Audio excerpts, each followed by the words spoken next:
this week's episode, we are gonna keep it moving and carry on from last week's episode. So if you haven't watched that one, go back and watch it, or stay here and watch it after, no big deal. There's no particular order with these videos. So yeah, we're gonna carry on with part 2 of some of the most haunted places in California. So without further ado, let's get spooky. Number 11. The Winchester Mystery House. Whether the Winchester House is haunted or not is debatable, as all haunted spots are, but its weirdness is undeniable. Sarah Winchester, the wife of one of the founders of the Winchester Repeating Arms Co.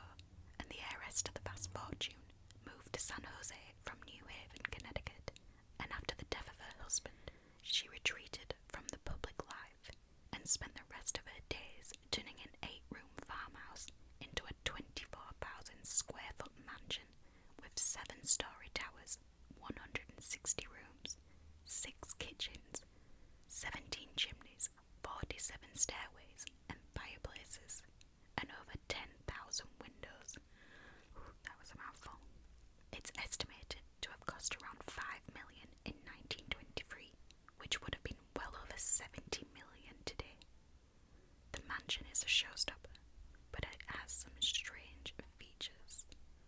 The home is a maze with staircases that slam right into the ceiling and the doors that open to go nowhere. No one really knows why the heiress constructed the home this way, but one persistent legend is that she was haunted by the ghost of all those killed by the Winchester rifle, and that the maze was constructed to confuse the spirits that plagued her, keeping them from finding her room. Creepy. Imagine being that paranoid though, like, you've got to create your house so confusing to stop the spirits finding you. The home is on the National Register of Historic Places and is open for tours today. The staff embraces the paranormal legend of the house, operating a walk with the spirits tour and an unhinged housewarming event during the Halloween season. Ooh, I bet doing that in the Halloween season is real fun, like very creepy stuff. Number 12. Hotel del Coronado. This hotel is a waterfront resort located in San Diego and has been wowing guests since 1888. For most of that period, it has been haunted by Kate Morgan, a young woman who was found dead at the bottom of some stairs. Kate checked into the hotel in 1892 and was waiting for her husband to join her for a romantic getaway. 4 days later, she was found dead. Some say it was self-inflicted, but nobody really knows. Employees and guests of the hotel often encounter Kate and her antics. She seems to be obsessed with TVs. She likes to play with the light switches, and paranormal investigators have documented gifts and books flying off the shelves in the hotel gift shop. Kate may be the most famous ghost, but she may have some company too. Guests report funny occurrences in room 3519, which was reportedly the room of the hotel's owner's mistress and where her dead body was found. If any of you out there are Disney people like me, you'll know that the Hotel de Coronado inspired the Grand Floridian at Walt Disney World. It looks very, very similar. If it is that hotel, I could be completely making that up, so don't hold me to that one. Next up, Preston Castle. Preston Castle, in the town of Lone, was built for a noble purpose, but went awry almost immediately. Opened in 1894 as a reform school for boys, the mission was to keep juveniles out of prison by teaching them a valuable trade and encouraging them to walk the straight path. After a housekeeper was murdered in the basement, at least 16 boys died in the castle, and countless reports of violence were reported by staff. The school was closed in 1960. Paranormal investigators have documented disembodied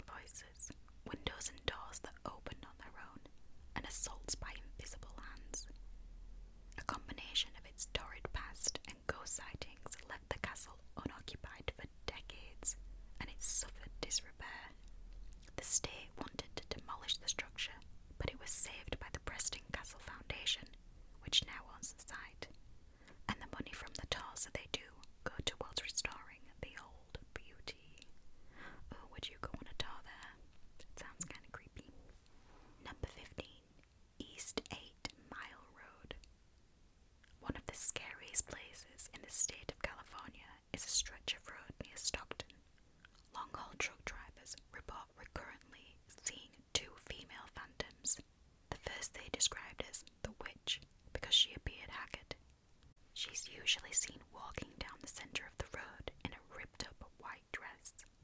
When the trucks pass, she takes the opportunity to jump on the road. Many of the drivers say that when they looked back to get a second look at the woman, she was no longer on the road, but in the back of their truck instead. Oh my gosh, that is terrifying. The second spirit is described as a young Native American girl who has an affinity for full moons. She is apparently a screamer, and locals claim they can hear her cries regularly. Ooh, interesting. That sounds so creepy though, like, you go to look back at someone you saw on the road and then they're in your truck, what the heck? Los Coches Adobe. Los Coches Adobe, or is it Adobe? Oh, don't come for me. Hails from the days when California was still a Mexican territory. The structures was once a stagecoach stop and an inn that catered to miners. Some legends say that the proprietor was a murderer who killed miners and threw their remains in a shaft on the property. Others say that the mine was located on the property and it suffered a collapse, killing approximately 30 miners. Either way, visitors claim to hear the screams of the miners from a well on the property. The wallpaper is said to be haunted as well. The wallpaper? What?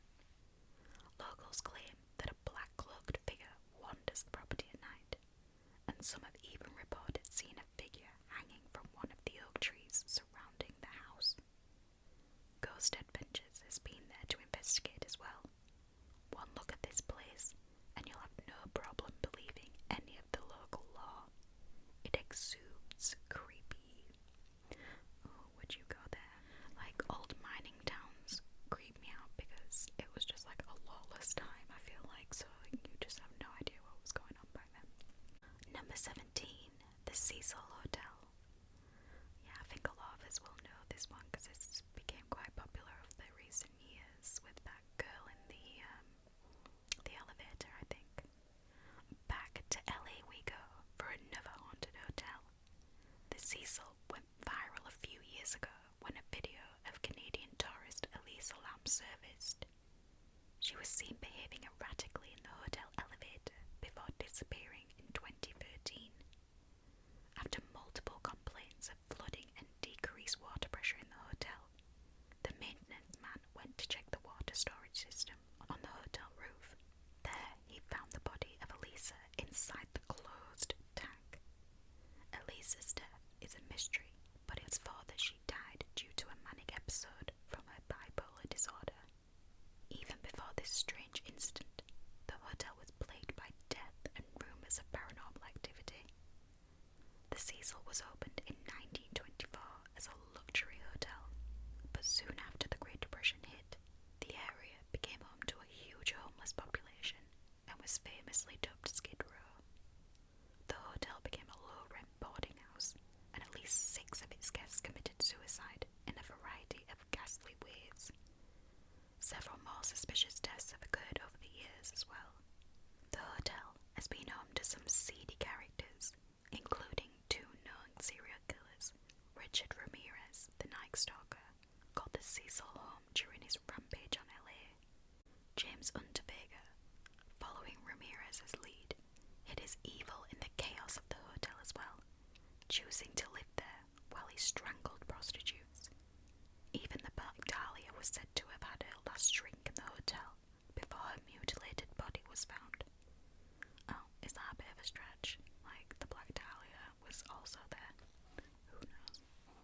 With a past like this, how could the Cecil not be haunted? The hotel is now a privately owned housing project with long-term residents, but the rumours persist. Number 18, the Watchers of Big Sur. Big Sur is undoubtedly beautiful. It's one of the most visited spots in the state for hikers and surfers. But high above the waves, something sinister is lurking. The first reports of the Watchers surfaced way back in 1542 from Spanish sailors. Throughout the years, the sightings have persisted. Famous author John Steinbeck wrote about them, and many hikers have detailed their presence over the bluffs. They are usually described as large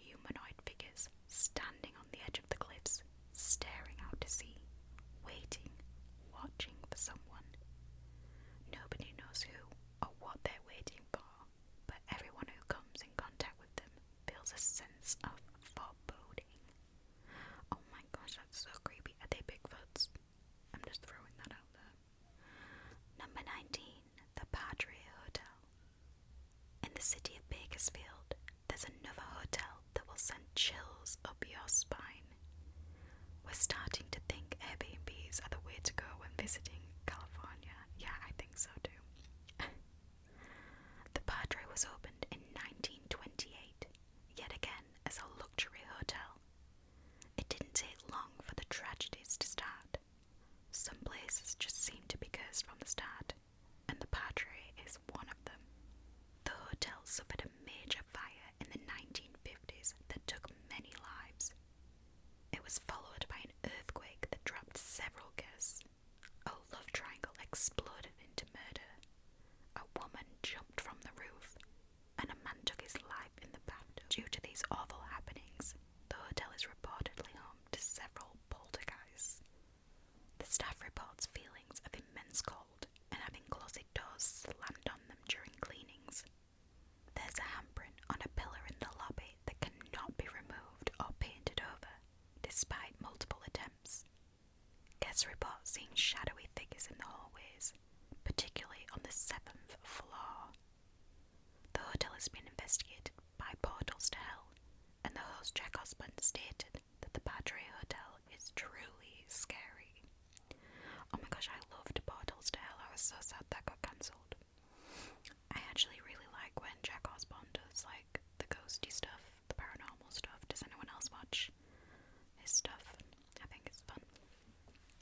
Did y'all see the one where his mum, Sharon Osbourne, she went into this like catatonic state? It was pretty freaky. And this last one I don't even want to talk about. Number 20, Disneyland. Like, no, let's not go there, but we're gonna go there. The original amusement park of the Disney franchise, Disneyland, is located in Anaheim, California. It's normally touted as a place of immense happiness, but there's a hidden, darker side to Disney. No. For some odd reason, several people have been caught distributing the ashes of loved ones on rides in the park. Park staff have found jawbones and ashes on the Pirates of the Caribbean ride and in the Haunted Mansion, as well as several other spots in the park. Weird, right? Perhaps it's these spirits that inhabit the animatronics. As multiple staff members over the years have reported that the figures come to life on their own.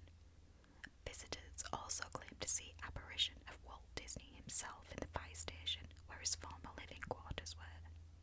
We might have just ruined your next Disney trip. Sorry about that. Yes, you have, although I did know about this. I do actually have a separate video where I talk about like hauntings in Disney, so if you guys are interested in that, I will link that one below for you guys. But yeah, just to touch on the people distributing ashes, that is an actual thing. And if they know, like, obviously there's cameras. If they find you doing it, they'll say like a code over the tunnel, you know, kind of like 2319 situation. And also, you will be banned from Disney for life if they find you doing it. So don't do it. Don't do it as much as you. I think it's cool because they do get rid of the ashes and throw them away. Like, it's not like they're gonna be there forever. So I would think twice about doing that one, as sentimental as it might seem. It's not a good one. So I hope you guys liked this video. I hope you don't mind that it was in 2 parts. It's just how the cookie crumbled for this one. But yeah, I hope you guys liked this video. I hope you have a creepy rest of your day or evening wherever you are. And I shall see you next time for another episode.